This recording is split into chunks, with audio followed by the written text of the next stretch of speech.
Hello, artists. We are back, and today I'm going to take my hybrid animal and put it into a background. So this is what, if you created a hybrid animal, which a lot of you did, and it was really fun to see some of your pictures of them, I am going to show you today how to make a background for it or a setting and put it into that setting in a really easy way. Now, there's going to be a little bit of cutting in this project. Also, you're going to be doing some coloring, and you can choose how you would like to do that coloring. If you want to use crayons or colored pencils or markers, any of those things are fine. Also, I recommend if you have some Sharpie markers, you can use Sharpie markers for this as well. But the first thing that you're going to need are scissors. So I'm going to go ahead with the first step in just a second, as soon as I get myself set up. And you should go ahead and get yourself some scissors too. All right. So I have my scissors, and basically what I would love for you all to do for this next part is to cut out your hybrid animal. And a few of you decided to put it in or on something like I did, but not everyone did. So if you would just have your animal, that's fine, and you're going to be putting it into a new setting. So the first step is going to just be cutting out your animal, your hybrid animal, very precisely. So when I talk about very precisely, I know that some of you already know what I'm talking about, but you're going to cut very close to the lines of your drawing. So you're going to cut around here, up around here. Make sure you've included the tail if you have something like that, all of the details, and you're going to cut as closely as you can, go all the way around your animal. And if it's on something like mine, you also want to cut out the inside section here and that object itself that it's using. So all of those things are going to be cut. I'm going to go ahead and cut mine and show you sort of halfway through, and then I'll stop again, pause it, and show you what it looks like when I'm done. Here's my hybrid animal partially cut out. So as you can see, I've tried to stay pretty close to the edge of my drawing all the way around the outside here. And I will have the step of putting Sharpie marker on all your lines if you'd like to do that. I know some of you really love to use Sharpies, so you can do that next after you're finished cutting this out. But I just want to show you how close to the animal I'm getting this, and I recommend that you try to stay as close to the animal as you can too, because the better you cut it out, the better it will show up on your second drawing. Okay, I'm going to show you the rest. Now I'm going to cut a little bit more out. I'm starting to cut the inside of between the body of my animal and this scooter that I made. And one of the easier ways to do this, and some of you know how to do this already, but one of the easier ways to do that if you're having trouble getting into sort of a center part that doesn't have the edge of the paper is to fold the paper a little bit. So you can see that I did that right here. And then wherever you have that fold, you just take your scissors and cut in from that spot, and you want to make sure that it's not too close to your actual drawing, because you don't want to cut your drawing by accident, but that will let you get into that space and then cut around it from there. So I hope that's clear enough, but that's a way that you can get on to the inside if you have anything like mine where I've got my animal with something with a space in between. And I'm going to do that again here too. Here is my hybrid animal with its scooter all cut out. The next thing that I'm going to do is get a Sharpie marker, and I'm going to go around my outline drawing, all of these lines, and probably just the outside of the stripes and the hooves of my zebra part of my zebra. So I'm going to get my Sharpie marker. I'm going to show you the best way to do that, to draw over your lines so that you get something that's really sharp and nice. So before I start with the Sharpie, I just want you to know that if you have something else like a colored pencil or a black marker that works really well, you can also use that. Many of you have done this in the art class. You're basically just going to color in along the lines that you drew originally to just kind of commit to them. So I know in the beginning when you first started sketching, you probably made some lines that you later erased. So this time you're going to be basically just making a decision about where you want those lines to be. So if you found a spot that you're happy with, kind of the shape and size of that line, that's what you want to go over. And this Sharpie has a thin side and a thick side. I'm probably going to use the thin side for some of these lines, the ones that go around my frog.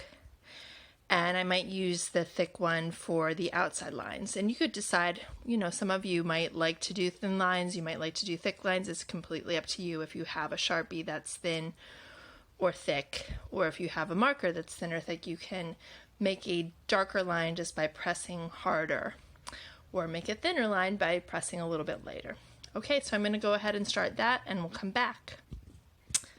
Here's the Frog Zebra all finished with the Sharpie marker, and I want to just point out that the outside lines, like I talked about, I primarily did with the thicker side of my Sharpie, and then some of these lines that were inside of the body of my Zebra, I used the thin side. So that helped me to define all these shapes that are coming into the zebra's body, the zebra part of the body, and also some of these lines that were in the frog part of the body. So I recommend you try that. If you have a Sharpie that's thin or a Sharpie that's thick, like we used to have, like we have in our art class, you can do that. Otherwise, if you have a marker or a colored pencil that are black, you can use colored pencil in places that are thin, and a regular marker on the places that you want to have thick. So it's a nice way to kind of emphasize certain parts of your drawing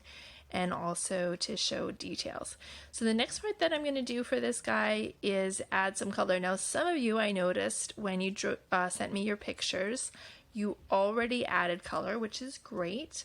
I still would recommend, if you added color already, to go back in and do some of the Sharpie, because it does help with your details a bit for the background part. So I'm going to go ahead and use colored pencil for my for zebra, and as I'm working on that, I'm going to go grab the colors that I'm going to use, and then as I'm working on that, I'll show you some techniques that you can use for your hybrid animal too. So here is the palette that I'm going to primarily use for my zebra. I've got a lot of greens, some light greens, which I'm going to use for the frog part of him. And I have a gray, a black that I'll use for the zebra part. I'm also going to add some blue. Now, I know that in art class, I often tell you that you should never leave any part white. The zebra, you probably would end up leaving some of this white. And I know that's an exception, but we have a lot of black and we're going to have a lot of gray in here, so it'll be okay. There's some places that I'll show you that you can shade in. I'm going to use blue for the shading because it's a really easy way to kind of show shadows. And I'm going to do that in here, probably a little bit underneath the arms, just to show some of that. And I haven't decided. I'm probably going to use some red or green for the scooter part. So I'm going to start off with the frog, and as I'm working, I'll pause a few times and then come back so I can show you what I did. Okay. So this is pretty much the first step of my drawing in color, adding in color. I've just put in a base color, and for the frog part of my zebra, I used this color of green. It's kind of a medium shade of green. And I've also added a little bit of blue in all of the areas that I would think hypothetically would have shading. And I'm going to blend those in so that there's a transition between the frog body and the zebra, so it looks like it's all one creature. If you have already started with your coloring, you can do something like this. You can add some shadows in, and I'm going to do a little more of that so you can see how I did it and how I'm blending. And I'm also going to add some highlights in next. Here's a bit more of the blue that I have added into the frog part of my zebra. So in between all of these areas that are kind of joint, like here's an arm meeting up to the body, and also hand meeting up to the handlebars of the scooter. Here's two lips that are coming together of the frog, also the eye socket and the top of the I don't know what that means, nose. All of those places would have a little bit of blue shading just to show the transition. So they're not just that line, but also kind of a darker area that kind of indicates shadow. I've also added a little bit more shadow under here just in the parts that the zebra part is going to be. And I'm going to work a little more into my zebra next. My zebra, I have shaded all of the stripes in a bit more. I've also added a little gray into the mane. The next part I'm going to do is get into the scooter, and I also colored a bit more into the tail. I just wanted, you want to make sure that everything kind of ties together, that it looks evenly distributed in terms of attention and color. And then we're going to start into the scooter, which will be different colors, and we probably want to have some shadow in between places where the body of the animal is touching. Now you might not have any kind of, I don't think, a few of you did something like this, but if you don't have anything like this, then this next part doesn't apply to you. You can skip ahead to the next part.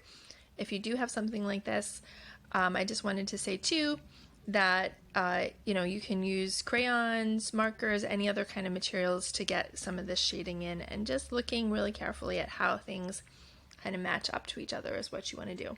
Okay, next part.